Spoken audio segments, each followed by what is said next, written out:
1 కొరింథీయులకు 10:13. సాధారణముగా మనుష్యులకు కలుగు శోధన తప్ప మరి ఏదియూ మీకు సంభవింపలేదు. దేవుడు నమ్మదగినవాడు.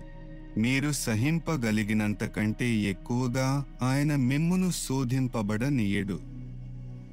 అంతేకాదు, సహింపగలుగుటకు ఆయన శోధనతో కూడా తప్పించుకును మార్గమును కలుగజేయును.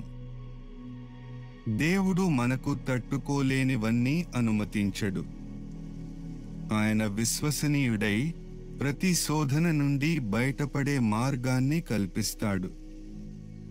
ఈ వాగ్దానం మనకు ఆయనపై విశ్వాసాన్ని ఉంచి కష్టకాలంలో ఆయన శక్తిపై ఆధారపడటానికి గుర్తు చేస్తుంది.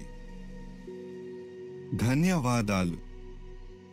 మీకు ఈ వీడియో నచ్చితే దయచేసి లైక్ చేయండి, షేర్ చేయండి, కామెంట్ చేయండి మరియు సబ్స్క్రైబ్ చేయండి.